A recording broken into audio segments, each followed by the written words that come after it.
All right, y'all, welcome back for episode 10, Negotiating with Fugitives. Please subscribe to the channel if you haven't yet. Last we heard from the twins, Jay rolled out of bed with the thought in his head of cooperating. Brought it to Peter's attention. Peter wasn't having it. 10 days later, Peter called and asked him how. Let's see how they get there. As a young kid, my father actually took me to search for the person that cooperated against him so he could kill him.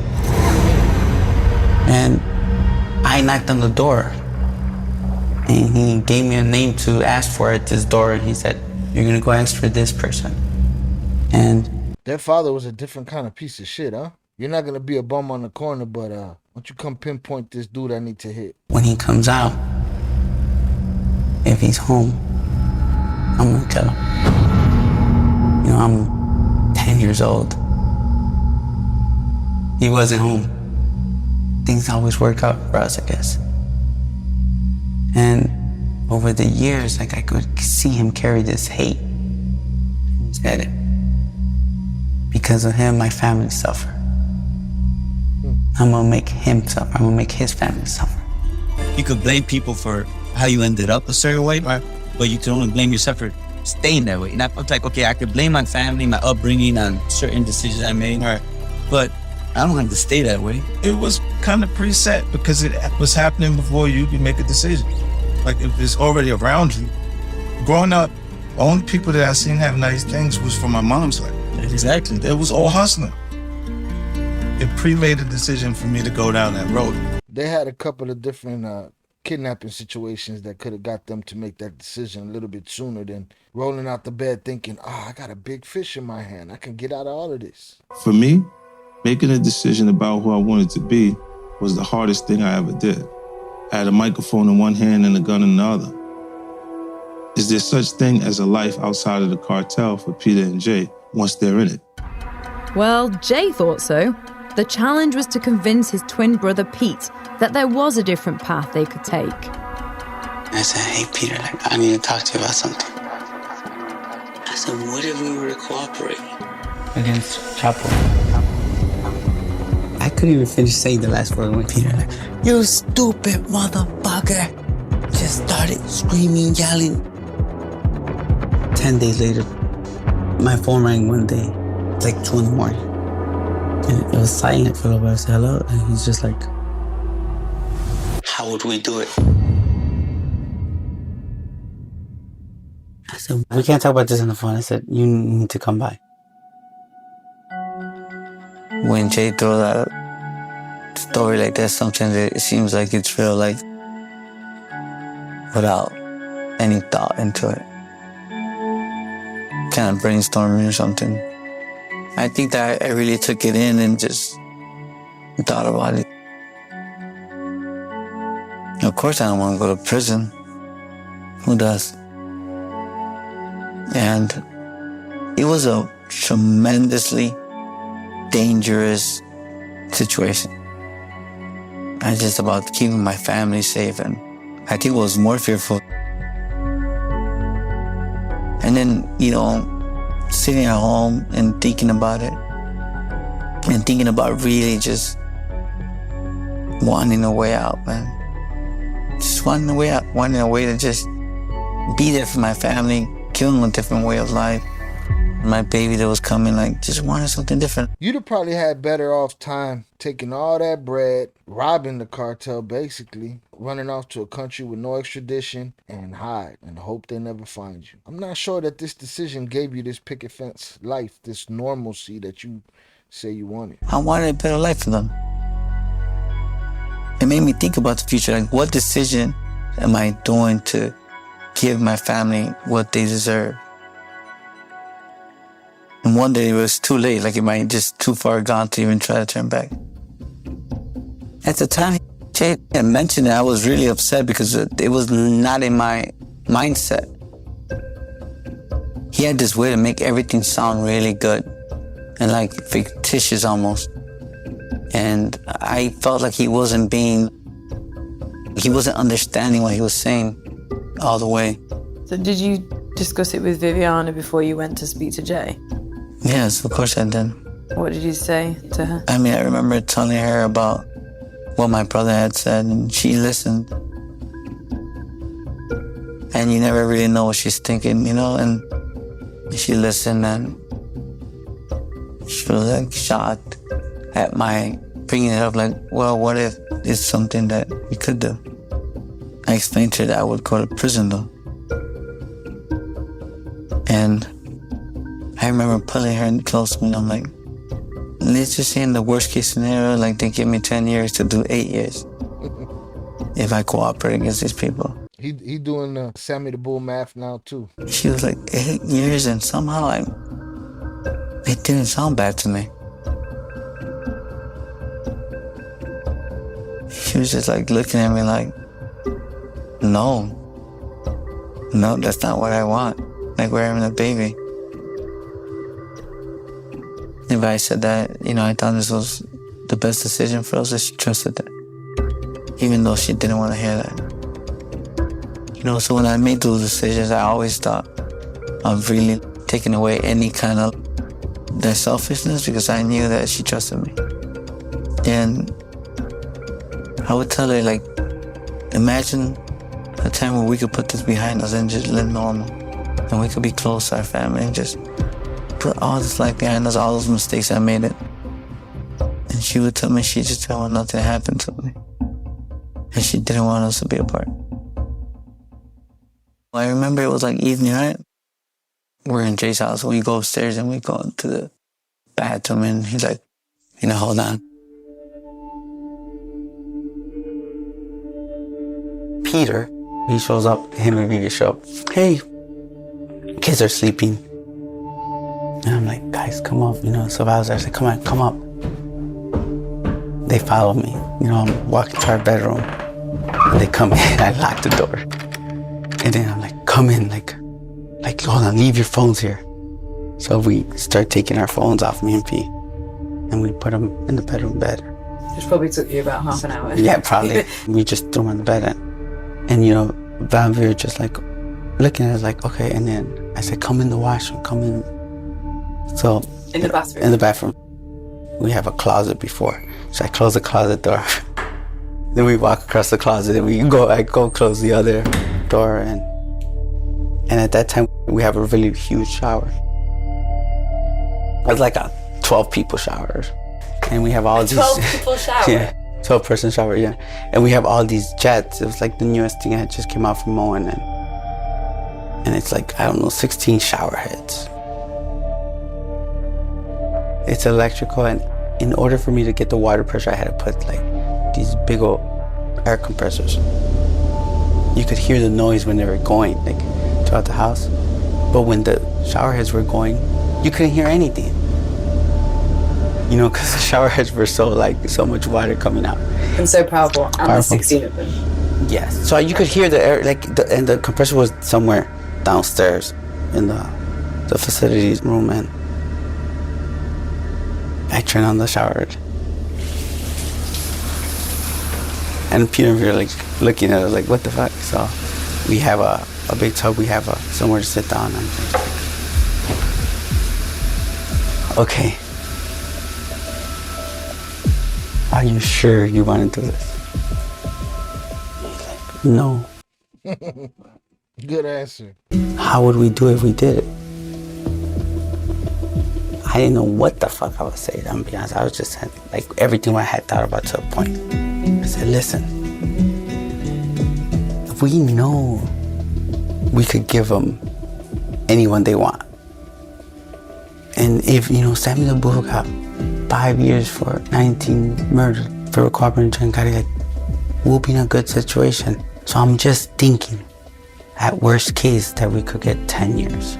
Yo, so Sammy the Bull didn't only destroy the modern mafia and bring down John Gotti. Sammy the Bull, believe it or not, has something to do, inspiration-wise, with the downfall of El Chapo Guzman.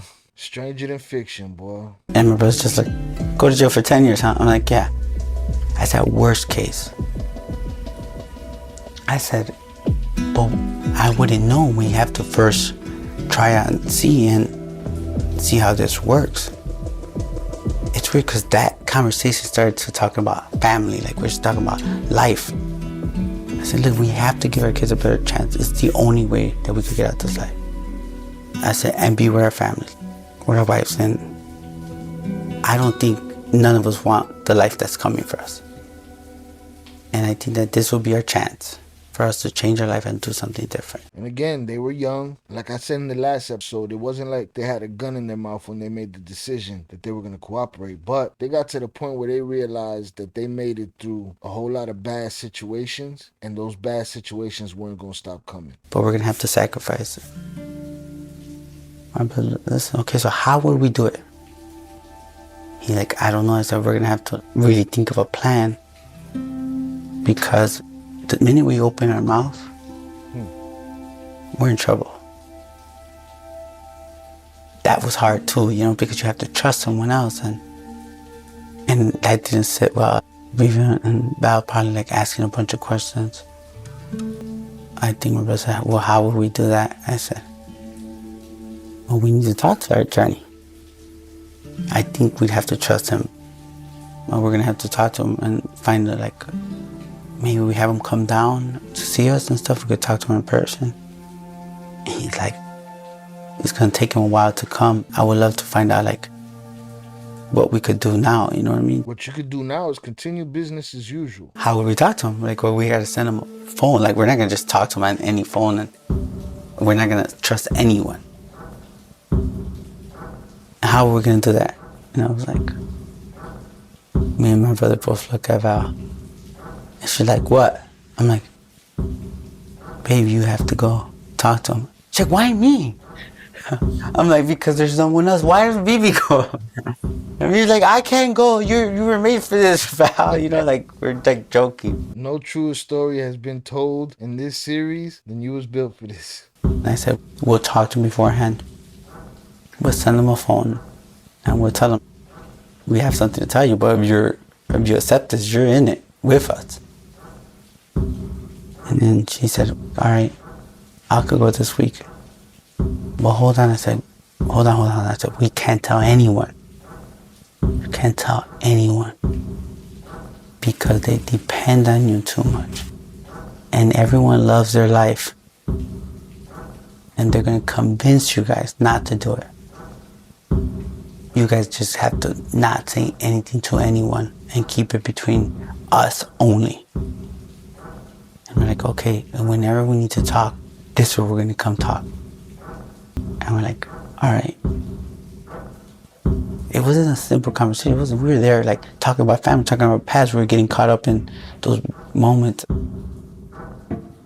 It was crazy what I had just proposed, like to cooperate against the biggest jugglers in the world. Some of the biggest killers in the world. I do remember even saying like, Maya, Chapo, and Arturo, they have a $5 million reward for each of them. That's $15 million. Bro. I said, yeah, I'll give them all the money they want. Let me get those $15 million. That's all I need. How long do you reckon the conversation went on for? We were in that Like bathroom for like at least an hour and a half, 2 hours. You wildin', you already trying to make deals for reward money. These guys are something else. Because we would get caught up talking about like just our kids and our family and our future. Like what would it be like? I told them about the visits, you know, and the hours. Like they kind of thought about it. How were you talking about visits and hours? I guess it just was my life, right? I guess it's sad to say that, but my father being in prison, my brothers being in prison, and it's the life. I know how it works. I had no clue the sacrifices we were gonna have to make. You know, how long we were gonna have to wait. An ill-conceived fantasy decision. You had it all played out in your head like that's the way things was gonna roll. I doubt they worked that way. And the danger we're gonna put ourselves in. I was so focused on doing something good. I remember even saying it like this is gonna be bigger than Osama bin Laden. What we could do to the drug trade. Yo, I feel like it's a clout thing for that too. Like you're always looking for this status. You weighing how big it is, the people that you taking down with some kind of pride. Like, I guess clout by any means necessary, right? Bigger than bin Laden. We discussed different scenarios. Mostly it was like Jay and I speaking about being safe. Now I want to tell you that I really appreciate that we had an attorney that we felt we could trust with our lives, because imagine you had the wrong attorney. My brother and I felt like throwing out these names was like a no-brainer. And I felt like when we said I could serve him up, I mean, I could serve him up to you. Like, I don't think they understood that. We felt like that was 3 aces. And the 4th ace was that we would come in voluntarily. Val had to go speak to the attorney. It's all good, man. I know attorney since I was 10 years old. I know what he does. Representing my brothers, my father. Out of respect to him, right? I mean, you could only imagine. I'm in Mexico, and here we are. 4 little persons, right? Thinking of this big old plan. We have no idea what's coming or how it's gonna work. We went and made sure we had a new phone number. Val, he actually took the phone. Like, we would have American phones with us as well. And I think we had a new phone, and we added a number. We got him just a phone. And we gave it the charger, and we gave him the phone and said, first you're gonna talk to him. And then you're gonna explain to him that if he doesn't want to be a part of something that's really dangerous, he just could tell us and that's it. He don't have to answer this phone. But if he decides to, that he's in it for the long run, he's in it, he's responsible just like we are. I know this is gonna sound bad, but it was our life, right? In a way, it was like we were almost like threatening him. Like a scare tactic, because it was that serious, right? Yeah, you just dragged him into your shit, same as you did everybody else. Val, she ended up going. We made sure we called him and said, hey, Val's going, she's gonna talk to you, it's important. So he was curious, he wanted to know. I still remember Val saying, okay, I'm getting here. It was like the longest 15 minutes where we had the new phone just sitting there, me and Pete, in the bathroom, waiting. So you're back in the bathroom? Back in the bathroom, waiting, just waiting for the phone to ring. Jay, Peter, and Viv wanting me to go to Chicago was like kind of expected. I'm like, for sure, I'm going to do whatever I need to do. I know it was a little nerve-wracking because I didn't know how he was going to take it, the attorney. When I flew into Chicago, I went to his office to go see him, and I had a phone with me. And the reason I had a phone with me is because it was a clean phone, so Jay and Peter can have direct access to him. I sat down in his office, and I'm like, listen, this is really important. You can't say anything to anyone. The suspense was killing him, like, what's going on? Like, what's happening? I said, Jay and Peter, they're thinking about cooperating with the U.S. government, and we're gonna need your help. And right away he gets up. Hold on. And he's like putting his finger over his mouth, and he's kind of telling me to be quiet. He's like, in my ear, I have to check you to make sure you don't have a wire. And I was like, this is awkward, but okay. I'm gonna show him, because I knew it was a concern of him, but I'm like, okay, does he want to just like look at me, or does he really want to make sure I don't have a wire? Both. Probably both, right? Yeah, I showed him because we were kind of putting him in a bad situation. Absolutely. Because I know that he's a trial attorney, and cooperating with the U.S. government was not what he was known for. We thought that he would be totally against it. But I think that because he saw how the desperate look in my eyes and what I was telling him that they wanted to do, as far as who they were willing to give up, he knew it was that serious. Right away, I'm like, let me call them. This is a clean phone. They want to talk to you directly, and they could kind of explain everything to you. So that's what I did. I just passed the phone to him, and he was just pacing back and forth talking to Peter and Jay. Better call Saul. We're so nervous. So did she tell you? He's like, are you guys out your fucking mind? You know, at first it was like one of those, and he's like, are you serious? He sounded scared, nervous. Like, are you for real? Wow, I think it's time. We want to change our life. We want to do something different. what do you think? He's like, I don't know, man. I'd have to think about it. Let me think if this is the right thing. And I said, listen, we work with the 3 biggest drug lords in the world. We could cooperate against them. We have to be able to get a good deal. And he's like, asked questions and stuff like that. I think that he even joked around about a few things. And he said, I'd have to find out. I said, but you guys just sure you guys want to do this? Like, are you guys going to be safe? We're like, don't even bring that word up. Of course not. And he's like, okay, let me find out. Do not tell anyone. I'm telling you right now, your life will be in danger as well. So you almost had to put that reminder on him. Yeah, at first it was like, don't, if you tell someone this, they're gonna like want information. There's too many close ties, right? I said, plus our family's here. The kids are here. Like, you have to understand, if you tell someone, you'll be putting us in danger. And I said, whoever you talk to has to be like top secret. Just like that. He was like, okay, I'll get back to you. Afterwards, I was like, listen, I'm really sorry that we're putting you in this position to begin with, but our family really needs your help. They've come up with this plan and they really need you to facilitate that for them. We really want to come back to the U.S. and I think that they're willing to do whatever is needed possible so they can actually change your life and turn themselves in. What's in it for that lawyer? You got to prepay me, Papa, big time. And at the end of the day, there's no telling how he'll take it or who he'll take it to. He can rat them out or he can go quietly through the proper channels. They want to just do the right thing and we really need you for that. And he was like, I get that. He's like, and I respect that. And I'm definitely going to make my calls right now. And I was like, thank you so much. And I gave him a big hug and left the office and got back on the plane.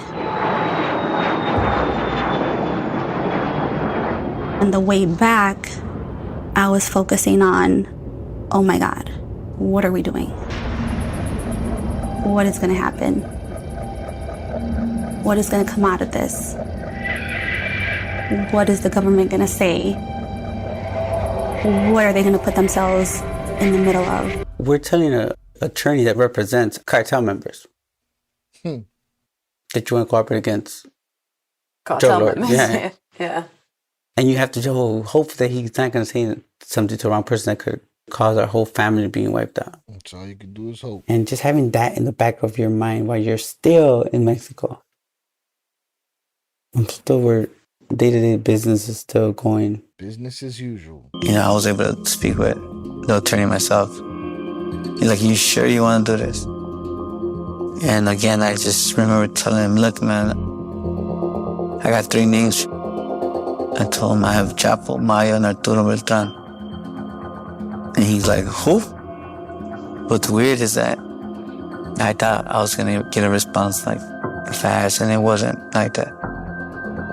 It was slow and weird and scary to think that there wasn't like a quick response, quick follow-up. Shit, he probably had to go through his sleepless nights at the crib contemplating and making a decision. Listen, best believe that lawyer did not make his decision in that room with Val on the phone with Jay and Peter. That's not when he made his decision. He went home, he panicked a little, he dealt with greed, he dealt with all of his emotions, and then moved on from there. There's no way he made that decision like that. He needed the information, so he took the phone call, but he didn't make that decision in that office. I remember when the attorney first told me that he actually was able to reach out to an agent, and this was the first time I talked to him.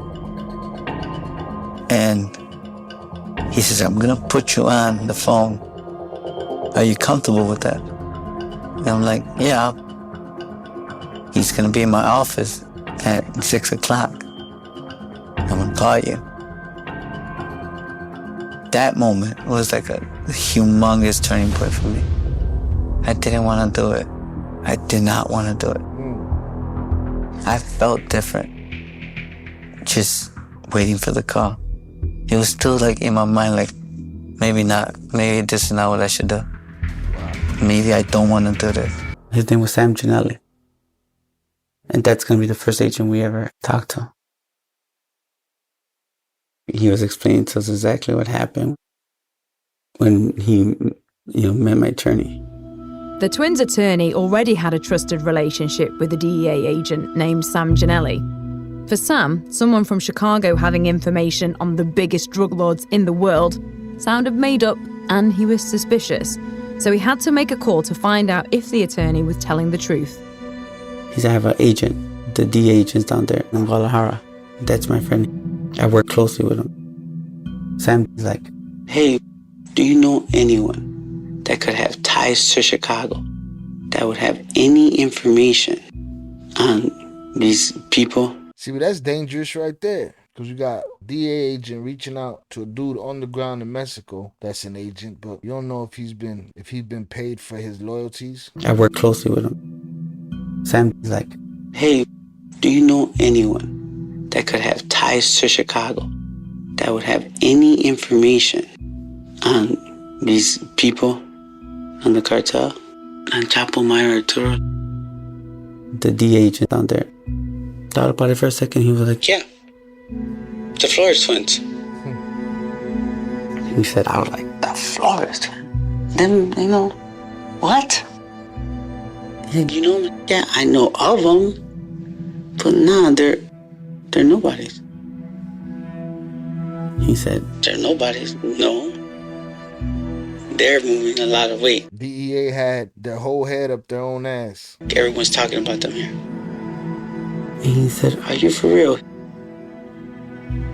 And he was like, holy shit, this is for real. Were you not scared that as soon as an agent in America spoke to an agent in Mexico, given the fact that half of the agents and half of the federales are controlled by the cartel, were you not scared about that? Yes, I was very scared.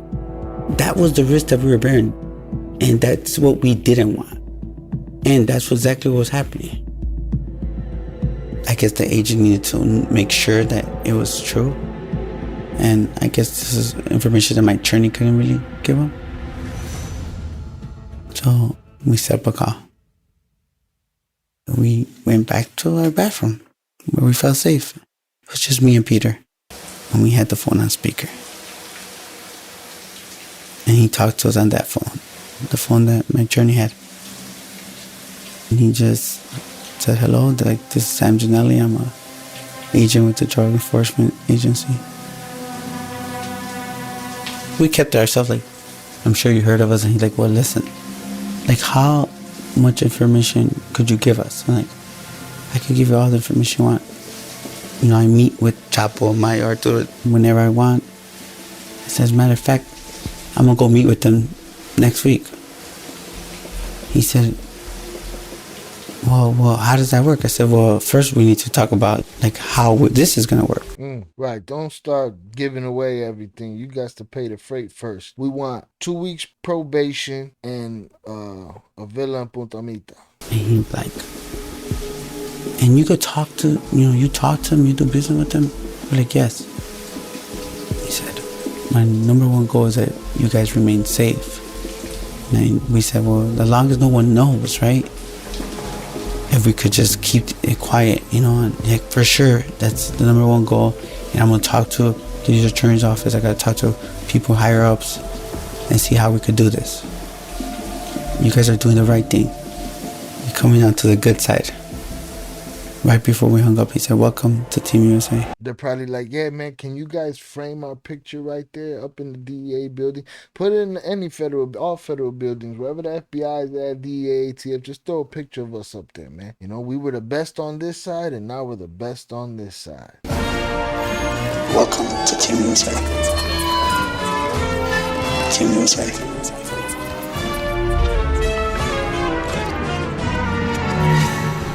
That hurt. Yeah, how did that make you feel? Bad. Like a turncoat. Why? Not that the USA part, but the part where he's a team. I realized when we took that phone call, when we talked to our attorney the first time, that we became snitches.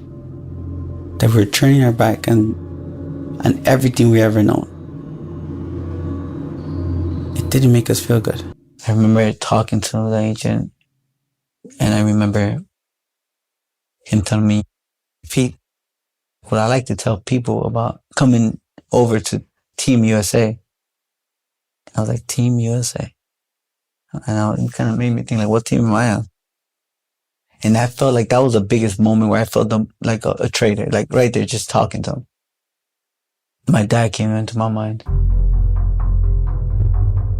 It's weird how I'm on the phone with him, I'm hearing him speak, but my mind is racing with all these different emotions, you know? And I said, look, man, I'm looking to make a deal, but I'm looking to make the best deal you ever made. He tells me, like, I could care less about some guys on the south side selling drugs, you know? I said, I got 3 people for you. And I told him again, I got Chapo, Maya, and Arturo Beltran. And he laughed. Really? Sarcastic laugh. And I felt like I wasn't getting through. Either they don't know who I'm talking about or they just don't believe it. And then that's what I want, though. If you could give me information that would lead to that, that's what I want. And we had some like conversations that were like, they're vague to me because of what I was feeling was so overpowering, like of nervousness, of, you know, guilt, fear. I told him, you know, I need to keep this between us because my life would be at risk, my family's life at risk. And towards the end of the conversation, it wasn't long, he tells me, the one thing I could tell you is that what would be the most valuable thing you could do is start, if you can, documenting some of these conversations. I'm like, you're like, how? We're gonna go back to Chapo's recorder in the pocket technique, how everything comes full circle, huh? Like recording? Well, I can't necessarily tell you to do that right now, but yes, if you can. So I went to Radio Shack and bought a bunch of recording devices. Radio Shack was getting another Flores twin as a customer. Pete went to the same Radio Shack and bought the same recorder that his brother Jay had originally used to record Lupe at Chapo's request. But this time, the recorder would be used to get Chapo himself on tape. What were the recording devices like? Like a silver one. What I remember, it had like an orange LED screen. And it had a USB connection to it. And then it was like a big blue one. Like the silver one was small, but the blue one was a little bit like bigger.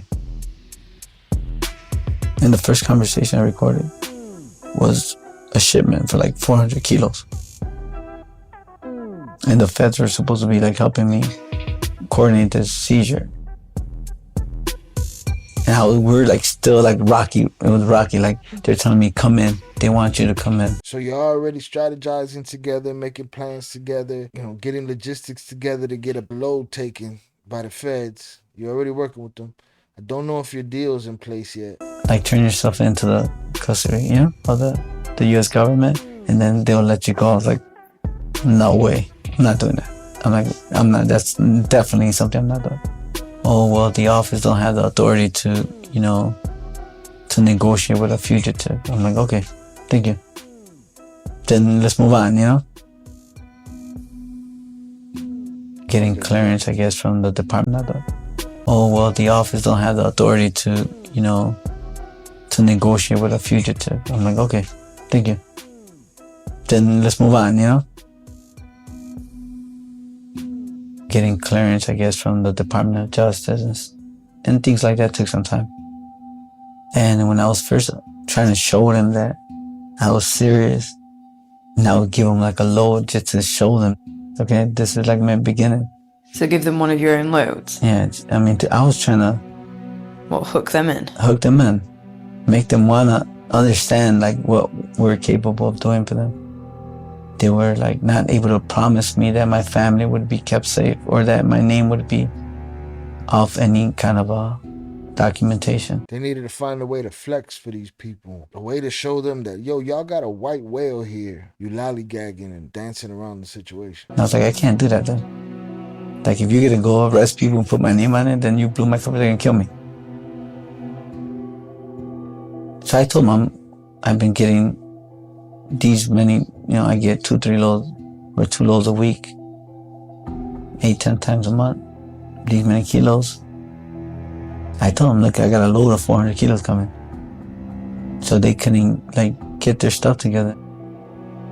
The next conversation we had was maybe 10 days later, and they're like, what did you do with the load? So what happened with the load? It came.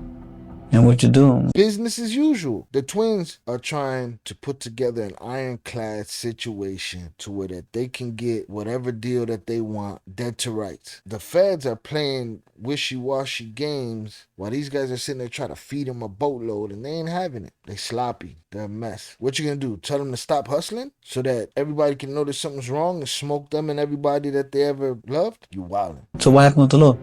It came. And what you do? I sold it. And they were just quiet. What did they expect me to do? Right. What would have happened if you hadn't have done that? Would it have blown your cover? Of course. I think people don't understand when you're operating at that level, there's no weekends off. The cartel sells drugs. That's what they do every day. Some people are in charge of killing people. Some people are in charge of corruption. Some people are in charge of moving the drugs. We sold drugs. And we're picking up shipments and dropping off money every day where, there's something being transported, money, drugs, day in and day out. And it would have been so rare for me to be like, I'm not going to accept a load from you, or I'm not going to. Why? Because the DEA said so. They told me stop it. They said do the right thing. Stupid. That just didn't happen. It just never happened.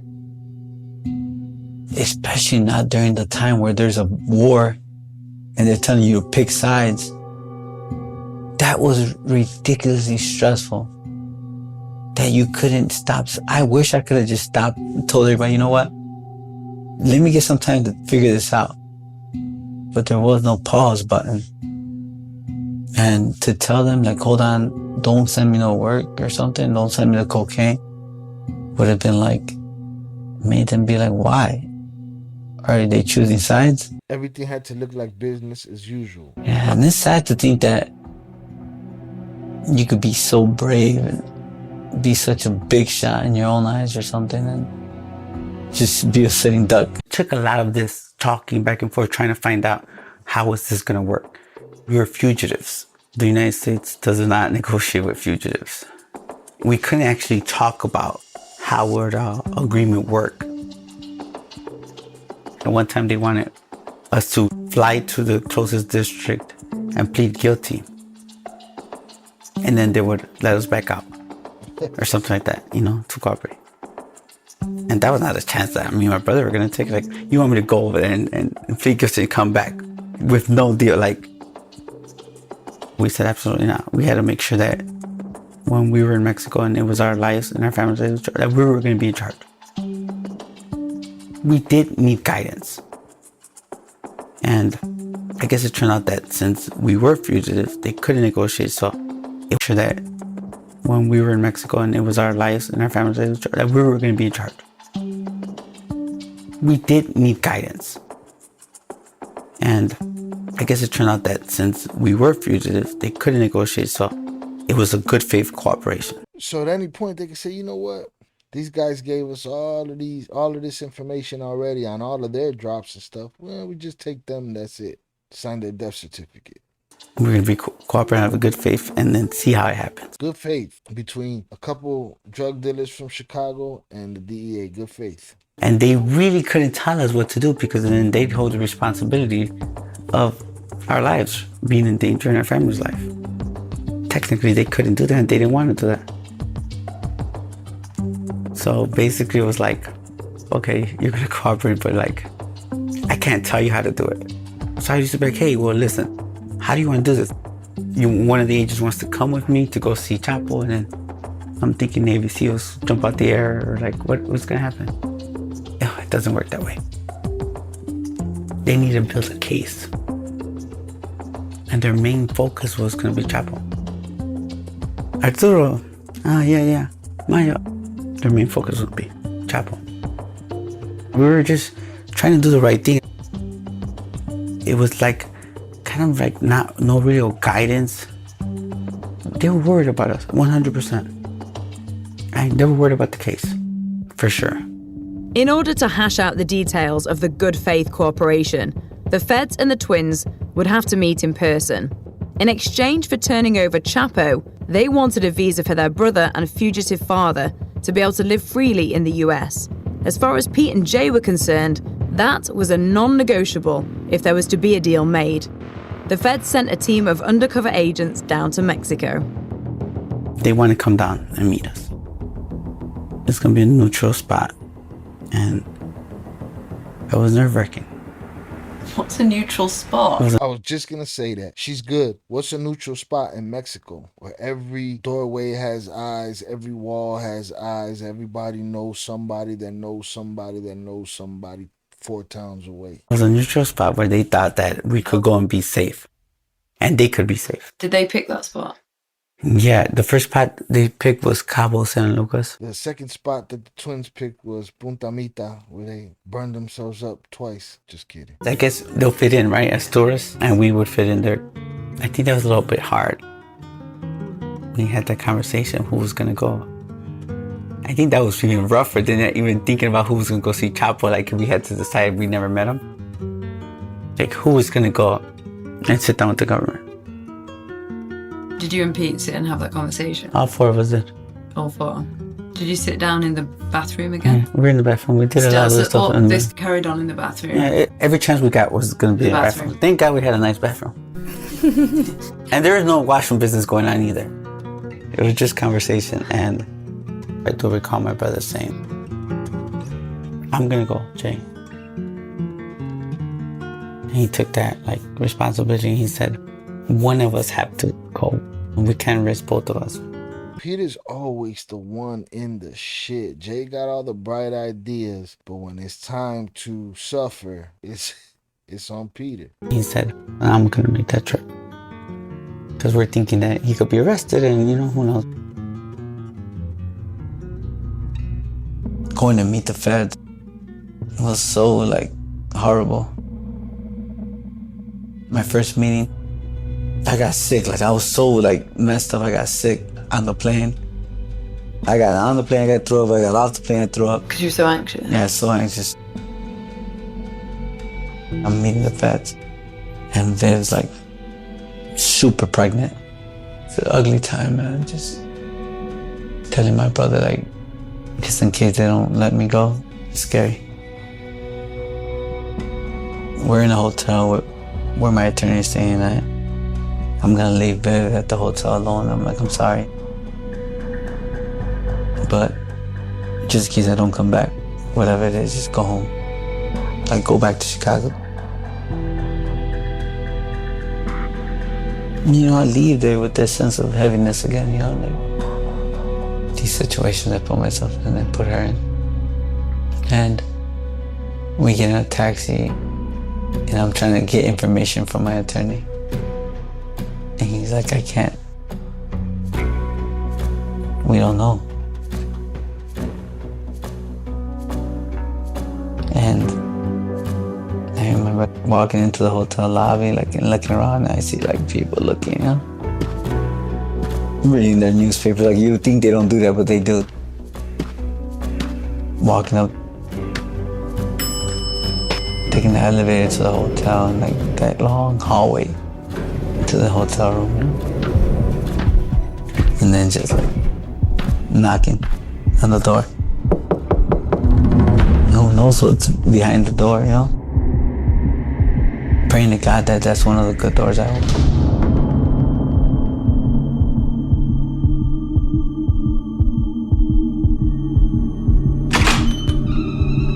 Having the guy open the door and just looking at him. I go through,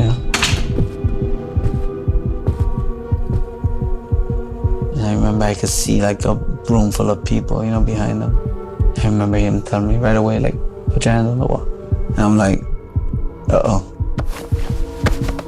And they frisked me just for any weapons. I was like, okay, I was waiting for handcuffs. And then he introduces himself, and I see everyone. And it's weird, And they all kind of looking at me, looking at each other, really, is this the guy? And I noticed that even in those circumstances that they have guns. And I'm like, you didn't tell nobody I was here, right? And the guy's like, I know you. And he's looking at me like, yeah, I know you. When he said that to me, I'm like, he knows me. Wait, I said, are you the guy from the gym? And he was like, yeah, how'd you know? I was like, you don't know me. I said, you know my brother. I'm like, you're the one that drives that, black expedition? He's like, yeah, how do you know that? I'm like, everyone knows that. My brother was going to the stupid gym. And he tells me, man, there's a guy in there, man, he looks like a fed. He be working out and stuff, just looking around, but he's been wearing a Bears sweater. He has like a Bears hoodie sweater, I'm like, all right, then stop going to the gym, man. Just too bad. And like, stop going with the people too. Like, I can imagine him with the phones and everything. The next time Jade calls me, like, bro, it's the feds. That guy I told you about? Yeah, I followed him out. Like, he was in a black expedition with diplomatic plates. I'm like, stop going to the gym, man. Stop playing around with that. Just stop going to the gym. And this agent turns out to be the guy from the gym. Then he's nervous, like, how do you know what car I drive? And then I have to go through this. I'm like, wait, they know what kind of car you drive. They know what subdivision you live in because of your diplomatic plates. I said, there's one of you guys drive a Land Cruiser? And they're all like looking at each other like,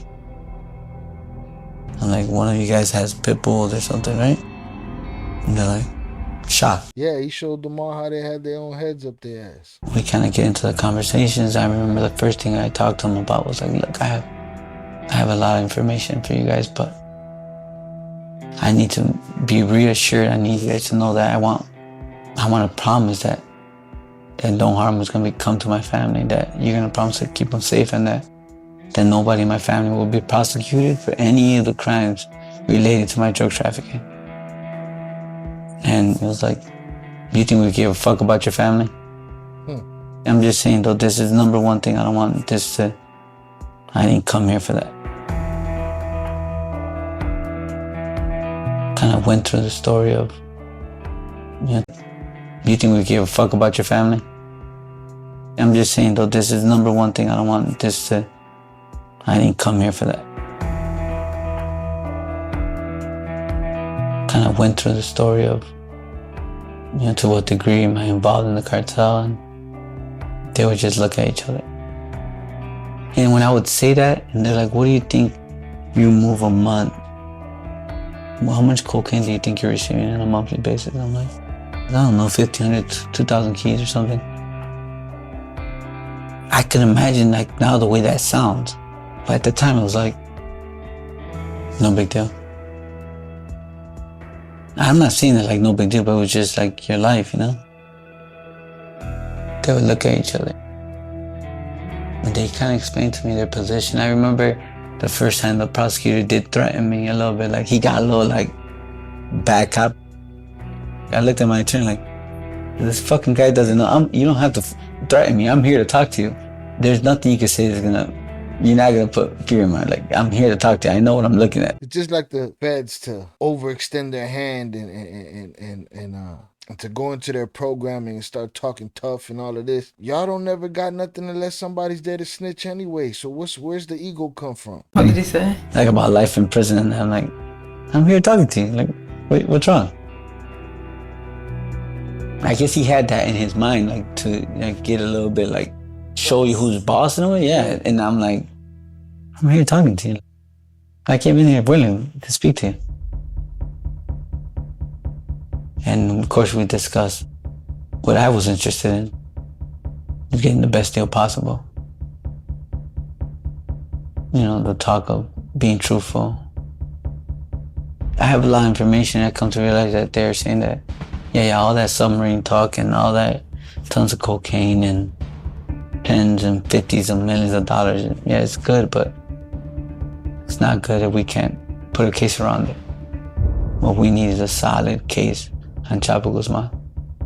And we could get him with a recording that leads back to a drug seizure in Chicago. I promise you the best deal you can ever imagine. Like, you get the best deal the government has ever given out. And I was like, that's it? Just Chapo's one? Like, that's all you want? Like, and they were looking at me like I was crazy. Why you volunteering up more shit? They just told you the best deal that they've ever given anybody for one dude, and you digging in your pockets for anybody else you could throw on the table. I left there feeling like kind of weird because no plan. Like, I'm thinking they're gonna come and be like, here, look at this, it's like a special pen with a GPS and a special like recording device. This is how you're gonna do it, and we're gonna do this, and we're gonna... And it wasn't like that. It doesn't feel good to me. They didn't really tell me nothing. Like, we're kind of on our own a little bit. They threw you to the wind. Figure it out, you give us something, we give you a deal. That's it. I went in there.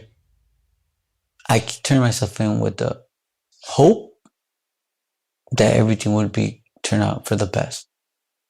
And the only thing I had was that I provided extraordinary cooperation. I do remember like my brother calling me. I want to know details. And I remember him saying, bro, they don't know what the fuck they're doing. They don't. They're lost. They're just lost. I don't know if this is a good idea. That didn't make us feel good.